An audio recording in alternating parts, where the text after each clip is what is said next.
What's up, everyone? This is the Nuts and Bolts Podcast, and I'm your host, One James, here with our lovely co-host, Airball, which isn't here today, and Michael Crit. Say what's up. Yo, what's up? Oh yeah, I thought you were going to say what it do this time. You said say what's up, so I said say what's up. But it's okay. What it do? He didn't say what it do this time, but he'll do it next time, probably. Mm-hmm. All right, and we're here to give you the nuts and bolts of the standard and pioneer formats each and every week for your listening pleasure, and maybe you'll learn a thing or two along the way. Maybe we'll learn a thing or two as well. But first, let me talk to you about the sponsor of this podcast, the first sponsored podcast episode. Slow clap for us. CoolStuffInc.com. Using code James5, you can save 5% off of anything in the store. Sealed product, singles, anything you could ever need in Magic the Gathering. They have it all. Happy saving. CoolStuffInc.com. First up, you know what it is. It's the upkeep. We're going to talk about jargon again. Let's talk about the word agency this time. And if you don't know what agency is in Magic, I'm here to tell you about it. It's the players feeling that they have some control over what's happening in their game. And I'm sure, being a Rakdos player, Michael Critz, that you know about agency, do you feel like you have a greater agency in the mid-range games than you do, say, maybe that you have in like a ramp game? Oh boy. Great question. I feel like I have agency turns 1 through 4, and then after that you have zero agency because you can't control your opponent's top deck, and normally their top decks are better than you. So I would say that is my feeling of agency in Rakdos, is you got a strong, 1 to 4 turns, and after that you're at the mercy of your opponent's top decks, and usually sometimes they get there, and it's sad. Yeah, exactly. I mean, usually when you have like a lot of options that you can choose from, a deck that I can confidently say has really high player agency is a deck like Is It Phoenix, where you have a bunch of cantrips. You can scry, you can surveil, you can use, consider, opt at like a lot of different points in the game, and it's really up to you on literally every single micro decision in that game on whether it goes well for you or whether it goes really poorly for you. And an example of something with a deck with very low agency would be like maybe a ramp deck where you might be able to see your ramp pieces, and you probably win the game when you cast your huge ramp payoff, whatever your ramp payoff is. And if you don't draw one, you probably can't win the game. But if you draw it, you probably will, but it's just up to your deck whether or not it likes you today or something. That's like an example of a lower agency deck. And the players feeling that they have some control of what's happening in their game is the definition of agency. So it's more of a feeling more than it's an actual thing, but I think it's more it's an actual thing too. Some decks just have more agency than others. You like live and die by your deck, and that's kind of how you can think about agency. Is like you live and die by how you can play your deck, and the decisions are heavily weighed. Like your choices are heavily weighed on how the game goes, but that means that you take your losses way harder if you make, small mistakes, where like a combo player with less agency can maybe fumble a bit and make their own mistakes, but end up winning the game because their deck draws exactly how they need to. So, right, yeah. Exactly. That's another thing. If you're playing like a tier 2 or 3 or 4 deck that isn't necessarily one of the best decks in the format, you could make the smallest of mistakes and get max punished because maybe you have an edge when you play perfectly, but if your deck is showing that it takes a little bit higher agency to play, and it's maybe not the best deck in the format, maybe you'll lose the game with a little mistake. That's our upkeep today. Hope you like it. Let's move on to the main phase right away. Let's talk about Pioneer first. We're going to talk about Pioneer and Standard, and the episode's called Dominaria's Competitive Impact, and I think it does have a lot of competitive impact when it comes to Pioneer and Standard. And I'm going to talk about the regional championship qualifier that I personally played in. I made top 8 in this tournament. I was not able to take the tournament down, unfortunately, losing to a good matchup in top 8. But let's go over the top 8 decks, shall we? Are you ready? Yes. All right, hopefully you, the audience, are ready too. Let's talk about it. There was 2 Rakdos midrange in the top 8. 2 Is It Phoenix, 1 Mardu Greasefang, 1 Lotus Field, 1 Boros Heroic, 1 Is It Pyromancer, and 1 6-color Enigmatic Fires. Actually, that is 9 decks. The Is It Pyromancer didn't make it in. It was 2 Is It Phoenix instead of the Is It Pyromancer. So By a 6-color Enigmatic Fires, I mean, yes, they were playing all 5 colors of mana, and they were also playing Eldrazi Displacer for literal colorless mana that you have to have colorless mana for. This person actually made top 4, and he's my friend. And actually, my entire car that carpooled to this regional championship qualifier all made top 8. Me playing Rakdos midrange, one of my friends playing Lotus Field, and then my other friend playing Enigmatic Fires of Invention. It is the absolute craziest deck you've ever seen. It plays the new card, the new 6 mana enchantment that instant speed exiles a non-land permanent based on how much domain you have. That's one of the cards that we went over in episode 1. If you heard that, the Leyline Binding card completely changed the deck. Now you can sacrifice Leyline Binding to Enigmatic Incarnation and actually tutor up an Agent of Treachery. And this person had the mind to play Dragonlord Atarka. And he made top 4 in this tournament, so hats off to him. I have to give him a clap. He's one of my friends. He's been playing this deck like almost his whole life, it seems like, but he made top 4. And I have a great matchup in top 8. I play Rakdos midrange, and my opponent in top 8 is playing Boros Heroic. Probably my best matchup in the top 8, and I end up getting destroyed.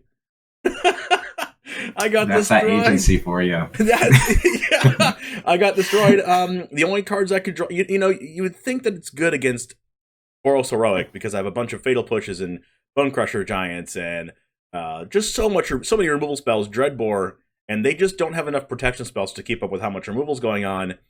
But the only spells I drew were Fable of the Mirror Breakers and Graveyard Trespassers, and no matter how much cards I drew, I could not draw a removal spell. And it's weird, I could not draw a removal spell. I know if you're watching this from YouTube, you can see the face Michael Kritz is giving me right now. But he's kind of saying like bewilderment. But I drew 2 Fatal Pushes the entire match, and one of them got Sajiri sheltered. So that's it. I'm taking full control of Game 2, and my opponent top decks the Ancestral Anger card that gets trample over my Bone Crusher Giant and kills me in Game 2 off the top. But that's how that went. But I do want to talk about these decks. Rakdos midrange, you would think that was it's going to be in the top 8 of these RCQs, probably every time. 2 Rakdos midrange there.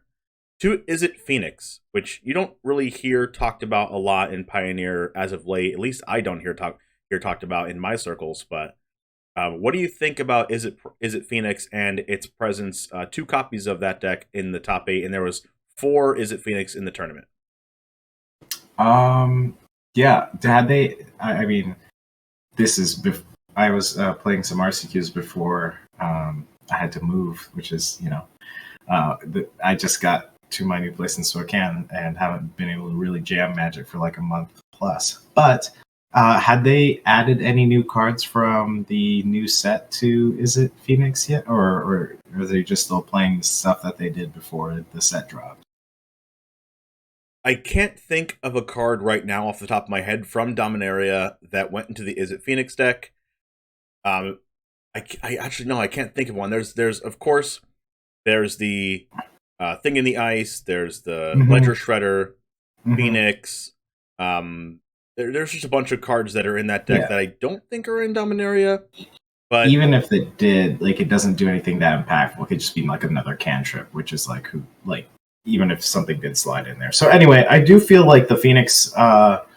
So what's weird is we talked about agency earlier, and the weird thing about the Izzet Phoenix deck lists is that you have a lot of agency throughout the game, but you also have like this weird combo potential where if you like need to hit the oh shit button, you can do that by like trying to string together a last ditch effort, which the deck seems really good at. When I was testing with my testing team in Denver, we got into many situations where we're helping each other like test, and so like trying to give each other good lines. And so every time it came up, it was like, well, you only have one turn to make something happen. And so like the Phoenix player will go for it and try and make it happen. And like half the time it seemed like they would make it happen and just kill you on the spot. So I think that's kind of the hidden secret about Izzet Phoenix is like, yeah, it has some weaknesses in the format, or sometimes it can stumble a bit, but if it can string together just the perfect line, which it's very capable of doing, it can just combo you out in a weird way,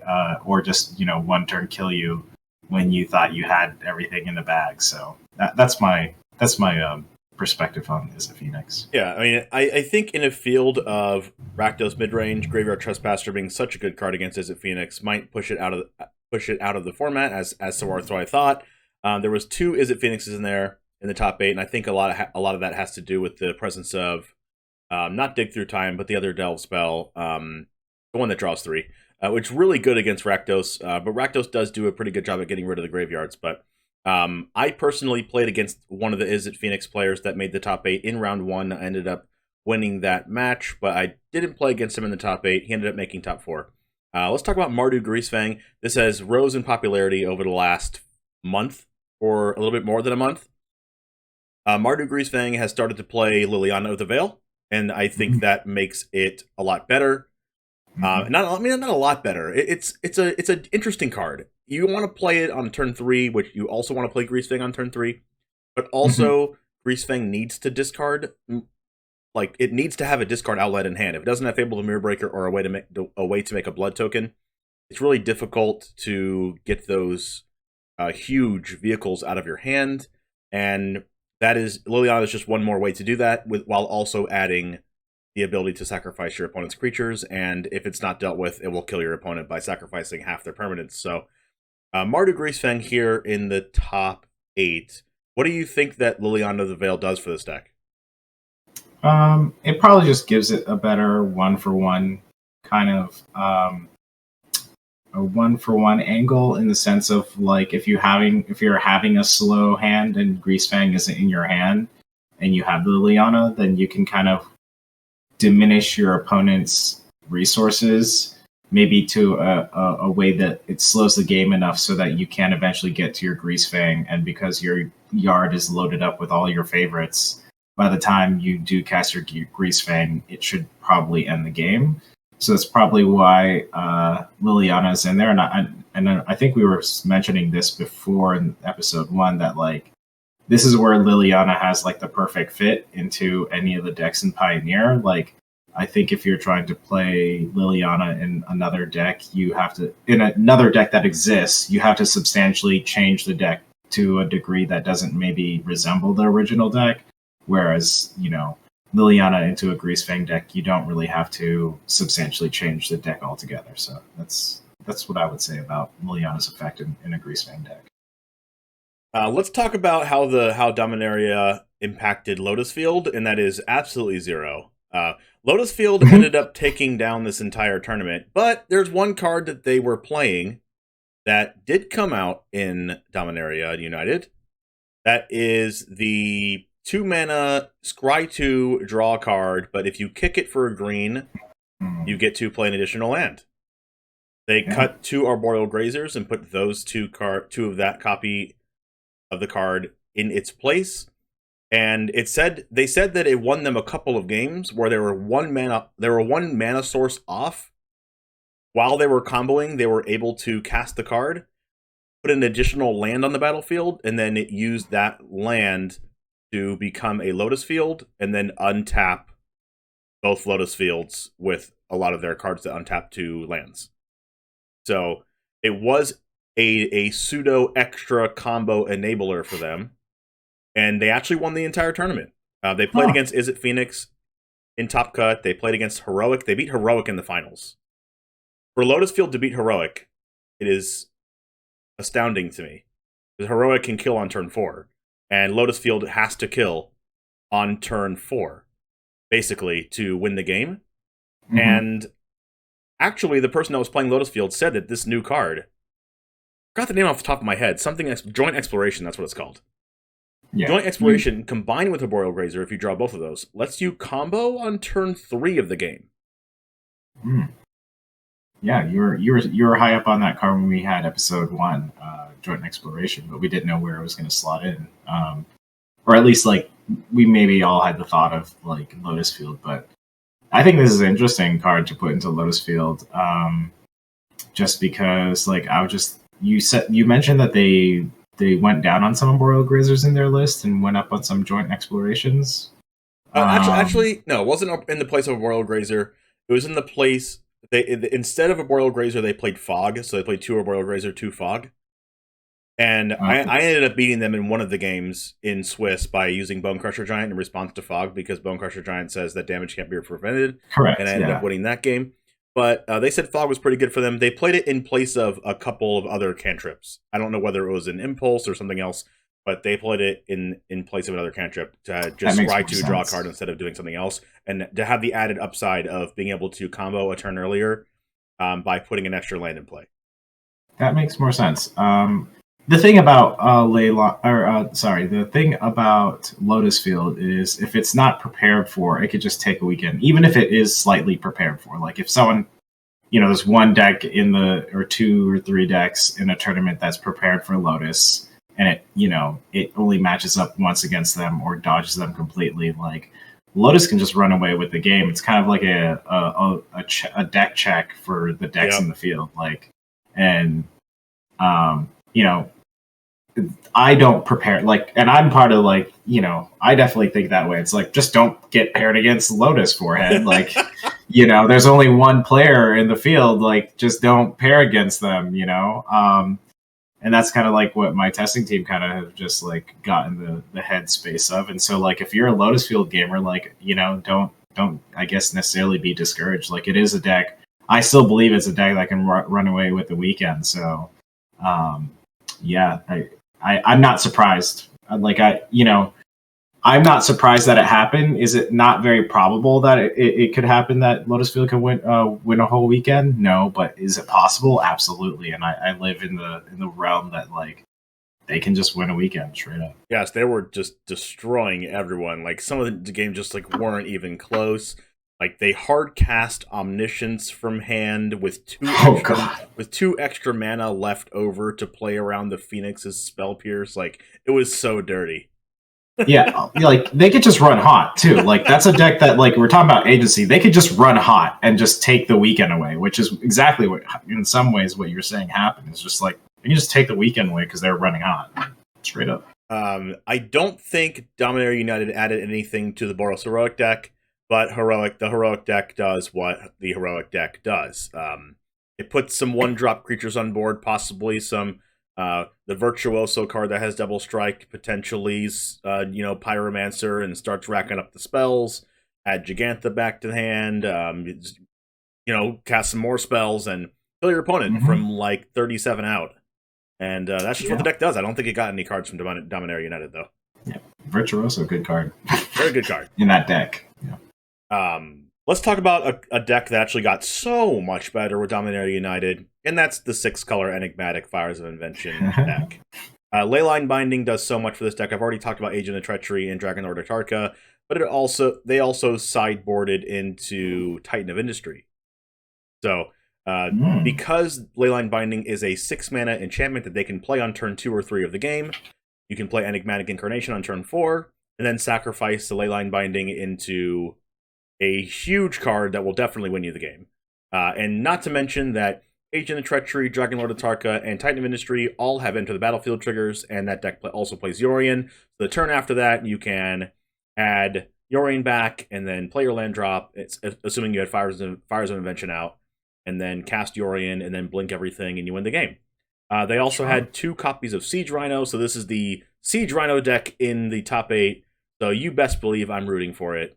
I love 5-color decks, so this is definitely a deck that I would play, and it just did so well in this tournament, and ended up losing to Heroic with drawing a little bit of a clunky hand, and Heroic just killed them in top 4. But what do you feel about Leyline Binding's impact on this deck?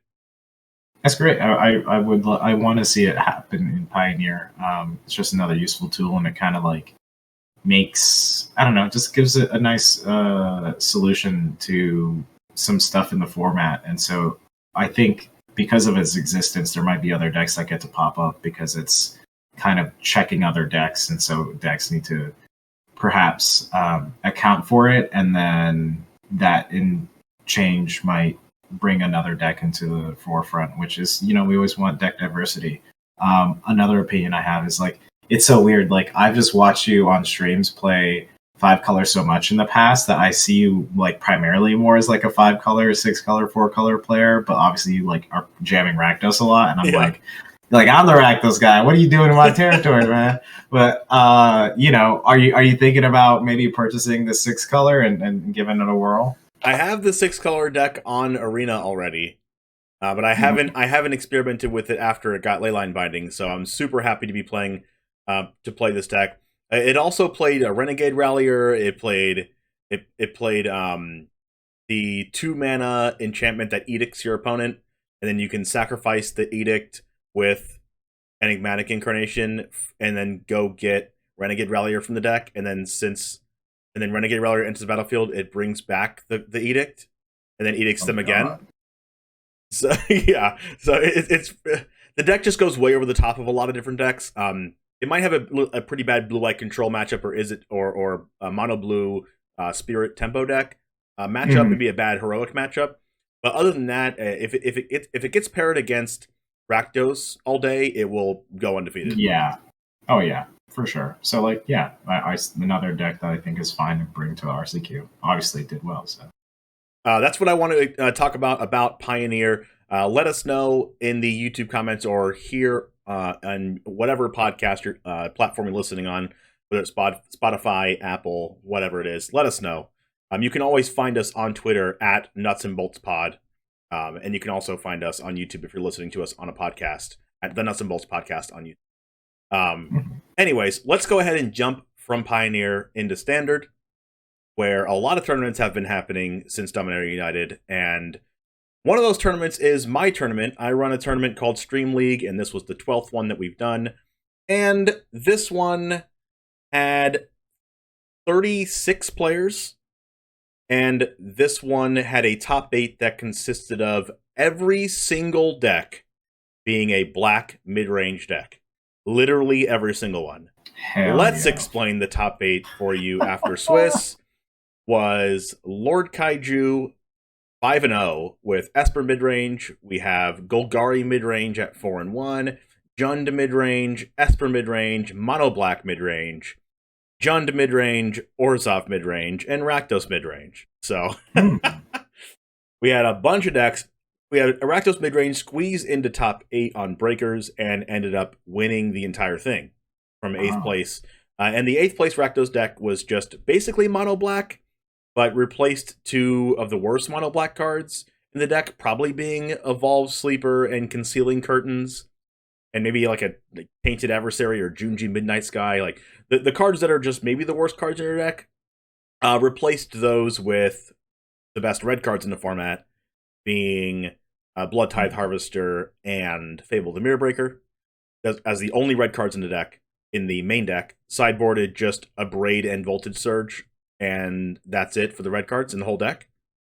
And this deck also plays 4 Invoke Despair, just like Mono Black, Cut Downs, Sorens, Liana the Veil, and 1 copy of Raven Man, which ended up being absolutely dominating in the finals. Raven Man ended up activating to discard opponents' cards like 5 times in the game. Gosh. And made a bunch of flyers and ended up winning the game almost by itself. Raven Man was so good in the finals, and it was just a really good tournament to watch. Even though everything was mid-range in the top 8, they were all really good matches and really fun to watch. The effect of Dominaria United, of course, gets a little bit, convoluted by rotation happening at the same time. So, of course, Dominaria is going to have a huge impact on the format since, there's a huge rotation happening. But for Liliana the Veils in the winning deck list, I mean, what do you have to say about this tournament and literally every single top 8 deck being a black mid-range deck? I mean, black's my favorite mana color. So I'm not complaining. This is awesome for me. Oh yeah, that's 100%. When black's doing well, things are great. Usually Magic. I feel like that's probably maybe the trend that years of Magic I've been playing. When black's doing good, it's probably a good thing.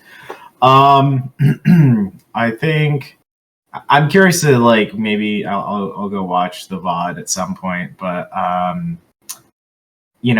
as a Rakdos player, especially in standard Rakdos, there definitely feels like there needs to be a little bit of string of luck and like top decks working in your favor and top decks not working in your opponent's favor.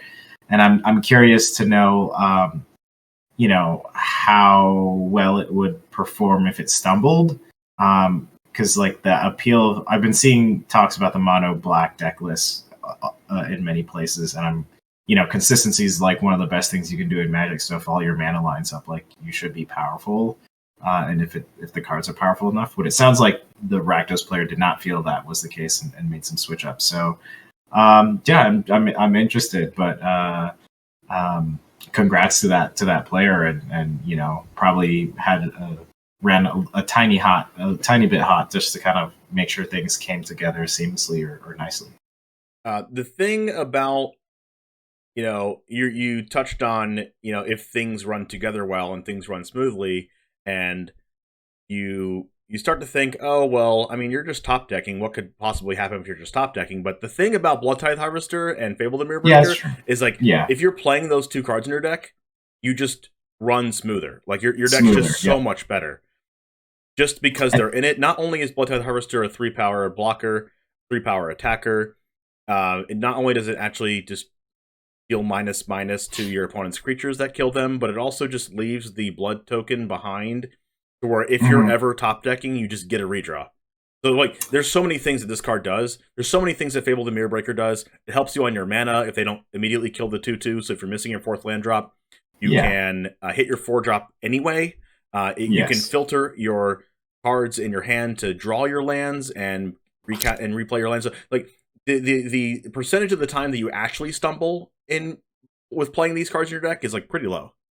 Yeah. Okay. Yeah. Now I'm seeing it. I mean, like after you said that, and I honestly like just if at some point we could talk in one of the episodes about Blood Tithe Harvester's effect, I think it's probably one of the most important Rakdos cards that have been printed in the past year or two. I'm not quite sure. Like when it came out in the Innistrad set, like once its impact has been pretty huge, because I think that alone has definitely made Rakdos more viable, because it's those turns like I mentioned before, 1 through 4, that are very crucial.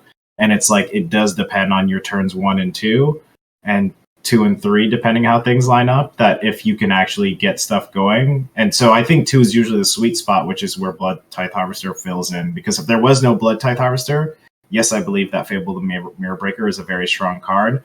But that's, by that point, you're at turn 3, you made a 2/2, and hopefully your opponent hasn't like interacted with you or has done something more powerful. And I really think the Blood Tithe Harvester is really what sets up Rakdos to be pretty powerful in the many places it's able to present itself. So. Yeah, and we can see the impact with Dominaria United on this standard, with that deck winning the entire thing, playing 4 copies of Liliana the Veil. It just puts a lot of pressure on your opponent. Shieldred the Apocalypse was played as a one-of, and I'm more and more impressed the more and more I play with Shieldred. It's just really difficult to remove, and it's all like you have to invest a card into Shieldred that you've already got burned the 2 from it, or they've already gotten massive value from it. It really restrains your ability to draw for outs. A lot of the times at the end of the game, when you're at like 6/5/4 life, you want to draw into your outs to kill a Shieldred, and you just can't do that against Shieldred. There's a lot of times where you have a Reckoner Bankbuster on the board, of some blood tokens on the board to filter your draws into drawing something new to try to deal with the board and to maybe try to draw into a Meathook Massacre. Maybe you play it on the same turn as a Fable of the Mirror Breaker is going to go into its second chapter, so it makes your opponent not want to draw the cards, and if they do, they take 4 life, or 2 or 4 life to do that. It becomes a card that you immediately have to kill, and you can't actually draw into answers to kill it, so you probably just lose. Yeah, it's interesting. That's a very interesting thing. And it's maybe like a thing where you also, depending if there's instant speed, like card draw, filtering, or whatever, it's like you definitely, in response to Shieldred on the stack, you need to like draw whatever you want to do. Like that's probably going to be a familiar play pattern going forward once people recognize like, oh, Shieldred's on stack. Whatever card draws I need to do that now. Yeah. Also, the presence of 4 copies of Invoke Despair being in a lot of these black-based mid-range decks means that if you have any other creature on the board with Shieldred and your opponent has Invoke Despair, they might not want to cast it depending on how much life they have, because they're going to draw some cards and then they're going to burn themselves. Yeah, that's true too. So yeah, it's just really powerful.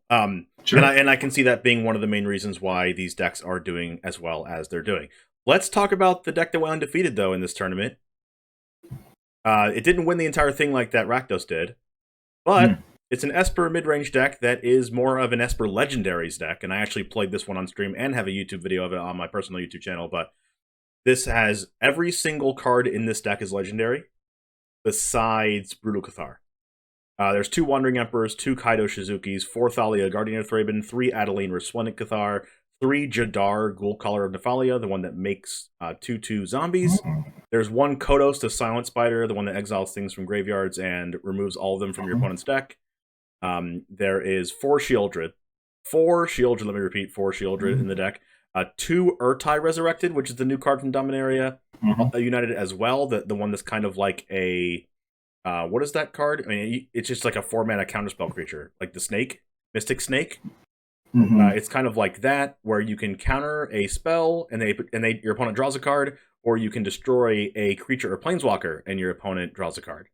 That pairs very well with Shieldred. If you play Shieldred on turn 4, and then on turn 5 you pass turn, counter the spell, or destroy their thing with Urtai, make them draw a card, they lose 2 more life, which is a cool thing that I did.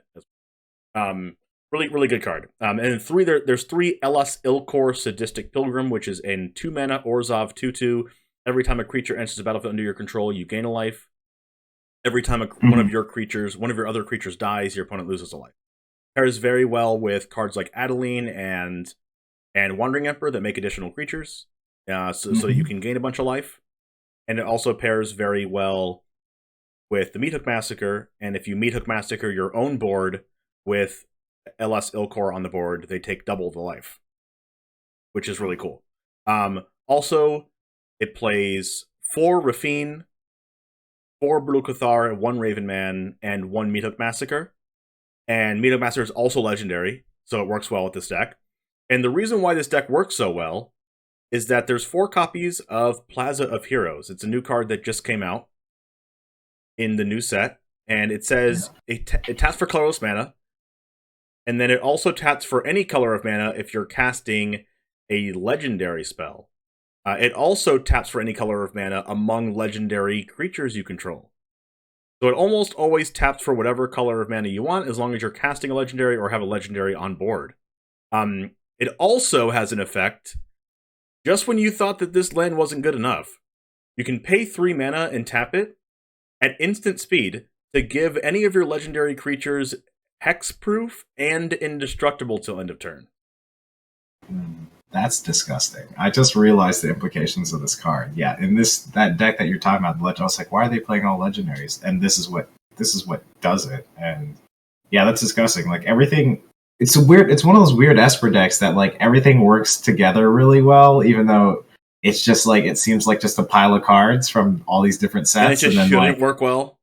Yeah, but they do. Like there's just enough cohesion between the cards, weirdly, that it all works. And then I think Plaza of Heroes is really what's tying it together. Because like, I think this deck could function without Plaza of Heroes, but I don't know how seamless or how, I guess seamless is the word I'm looking for. Like, yeah, it can function, but like Plaza of Heroes like upticks the power of this deck just because it makes running this deck super seamless with all the, because even the mana restrictions that you have for all these colors, and you know there's double mana costs within the Emperor double mana cost? Yeah, there is Rafine that's super mana intensive. There's Shieldred that's double black. There's there's Adeline that's double white. There's Wandering Emperor that's double white. There's Meathook Massacre that's double black. Like this mana base is super intensive. But it would seem like it's difficult to cast your spells right until you see actually how broken Plaza of Heroes is. Yes, yeah. Like, by the way, it comes in untapped. Yeah, I saw that too. Like, if you have a Rafine and you have a Plaza of Heroes, you're just happy. Like, your deck functions. Like, it's just, that's wild to think of. It's like you're kind of rewarded for playing the Rafine because it has all the Esper colors, and now you can tap for any Esper thing that you want via Plaza of Heroes because Rafine exists on the battlefield. Plus, there's a lot of synergies with this deck that doesn't really meet the eye.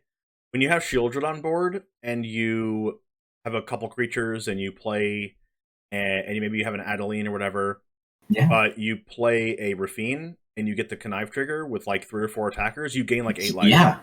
Yeah. No, I was thinking about that. Like you gain 8 that much life. Like the weird aristocrat type or the weird like life drain gain things that are going on in this deck. That's the one part I was thinking like why I said this deck like seems like it shouldn't work together, but because there's so much life gain and drain just randomly happening through the deck, almost everywhere in the deck, that it works really well together. Yep.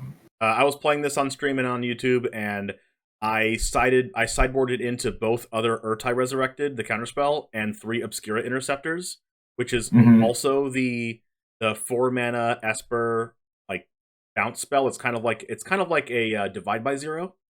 Yeah. It connives, and then when it connives, it can target a spell and return to the hand. I countered 4 Invoke Despairs in a row from my opponent. They just kept casting them, and I just kept countering them over and over and over and over, and then they died. I love Rakdos, but I think if I had to play like a standard thing and have fun, like even at a tournament, like I might just like buy this deck because like if Esper's on and popping, like just get Esper because like that's so rare nowadays. Like for Esper to like kind of be on and popping. You want to see something else for this deck that is very interesting? There's something else that we have. There's a lot to talk about this deck. There is 2 Iganjos, Seed of the Empire, 2 Otawara Soaring Cities, and 2 Takenuma Abandoned Mires. And you know why? They're almost always 1 mana in this deck, the channel. Yeah. Oh my God. That's what? That is not okay. Yeah, and then you can. Yeah, you're always gonna hit with the black one. You're always gonna hit something and put that into your hand. You have so many legendary creatures. It makes it cost less. Yeah, exactly. Your 1 mana brings something back to your hand from the graveyard, which is wild. You can also do that's wild. What's up? If you have Urtai Resurrected on the board because you already countered their spell and your opponent counters the next spell, and you have Otawara in your hand. Since Otawara is usually always 1 or 2 mana, you can bounce your own Urtai back to your hand and then counter the spell again. Yeah, I would play this deck. If I had to jam a paper tournament, I would in standard. I would just rip this thing like so fucking fast. There are so many synergies in this deck, and there's so many synergies. Anyways, I can talk about this deck forever. Let's talk about one other deck in this tournament, then we'll move to the 700-player Japanese tournament that happened over the weekend. We're going to talk about for a little bit, and then we'll be done. We're about done. But let's talk about a deck that actually got 2nd place in the tournament. It is a fight rigging deck, and let me see if I can find it here.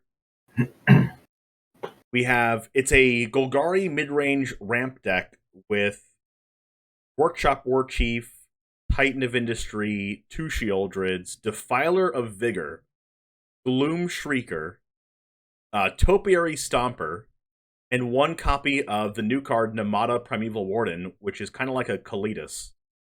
The new Golgari Kalitas that if a creature would be put into a graveyard your opponent controls, exile it instead and make a 1/1, and then you can use those 1/1s for your advantage. You can pay mana and sacrifice them, and it gains an additional effect.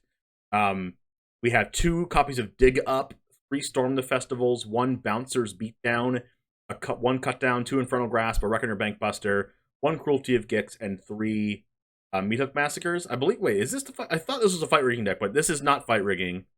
This one actually is there's 2 Golgari decks actually that made it into the top, but this one made it into Top Cut, which is really good.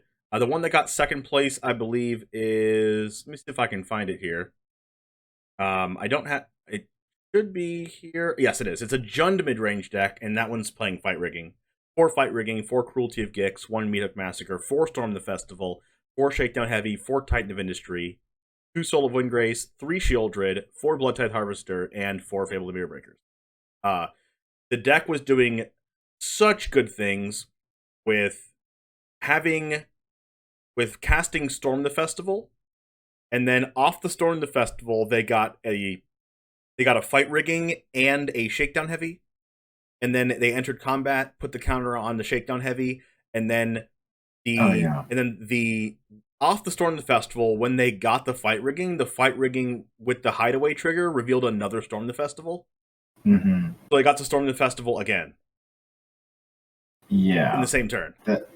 That's really good. Like, I played against this deck. This was before this new set dropped. Like, I just like, I'm just gonna fire up standard on, I don't know why. I just like on Arena. I never touched the client, but I was like, nah, why not? And then like this happened to me in like the second game I played. I was like, yeah, I'm done here. I'm out. Like, this thing, if it happens to you, you do not feel okay. You feel like you've been taken advantage of, and you just want out. Taken advantage of. Yeah. Yeah. One of the things that I think from Dominaria United talking about this new set in Standard and the impact on it is Cruelty of Gix is one hell of a card. It just does too many things. Like Soul of Windgrace is amazing, Shieldred's amazing. So you definitely should, when you fire up a Standard tournament or go on Arena, you should definitely be prepared to play against these cards and build your deck accordingly. Oh yeah. There is another card that we haven't talked about yet that's in most of these decks, and especially the green ones, is Terra Sunder. It exiles an online permanent at instant speed by using the kicker cost, and it also just exiles an artifact or enchantment by paying 1 and a green at instant speed. So very, very good card. Reckoner Bankbuster is everywhere. Leyline Binding is a card that people are playing. There's just so many artifacts and enchantments. Even a card like Unlicensed Hearse that is in a lot of people's sideboards to play around Cruelty of Gix, you can take with Terra Sunder. It's just a very versatile, very good card. Exile removal is amazing. Being able to exile your opponent's Tenacious Underdog is very valuable. So I think that card is very good, and probably a reason why these Jund and Golgari decks are making the top cut. Mm-hmm. All right, moving on to our last tournament here. It's the 700 player tournament in Japan. That's a lot of players. Jeez. 700 players. So the decks that did very well in this tournament, you know for a fact, are very, very good. Let me tell you the top 8 here in Swiss. Jund midrange, number 1. Esper midrange. Grixis midrange. Esper midrange. Mono black control. Esper midrange. Esper midrange. And mono black aggro. All 8 decks, once again, are black-based midrange decks, besides, I guess, mono black aggro. And this is just a mono black midrange deck that's just called aggro for some reason, but it's definitely just a midrange. So every single deck. I mean, can I find a deck actually that doesn't have black in it? Oh, let me actually just scroll down real quick. Yeah, no, okay, I found the first one in this 700 player tournament. 16th place, Boros Ramp. Good. Is the first deck that doesn't have black in it. Yeah, I mean, I don't even know what to say. I'm kind of at a loss for words with all these black decks. I'm not complaining. I love it personally. But we see actually a decrease in mono black and Jund in the 700 player tournament and Grixis decks, and the increase, and not Grixis, and the increase in blue and black based midrange decks, because blue spells counter the huge black spells that are being played and green spells. So we see Esper midrange, Grixis midrange, Esper midrange again, Esper midrange again, Esper midrange again. So 5 out of the top 8 are Esper Grixis, which is showing you that in a very, very deep tournament with 700 players, are you playing blue mana in your deck? Yeah. I mean, I think how Japanese players play, you definitely want to pay attention to their tournaments because they jam, I think, more paper Magic, and they grind harder than we do in some aspects of the US. So like they get I don't know where it is in Japan exactly, or what like shops or what events they're holding, but they get a pretty good opportunity to operate or play in these big tournaments, and so they're usually experimenting with some cutting edge tech as far as like really trying to suss out the field and figure out where they can get these little edges via their deck. I'm not surprised by the things that they're doing as far as trying to put some blue in the deck to kind of maybe fight some of the bigger costed mana spell stuff that people are trying to do. So, I was feeling maybe a little bit down about, like, I don't know Wizards' decision about the next RCQ season, but I've heard some like leaning towards making the RC the next RC standard. So like, But if what's happening is happening, then I might be a little bit more open to it. So that's my closing thoughts. Yeah, all right. Well, we'll see you in episode 4. Of course, subscribe to the channel if you're listening to this on YouTube. And give us a shout, give us a follow on a podcast. The podcast platform that you're listening to. Follow us on Twitter at Nuts and Bolts Pod. And we'll see you at the top 8.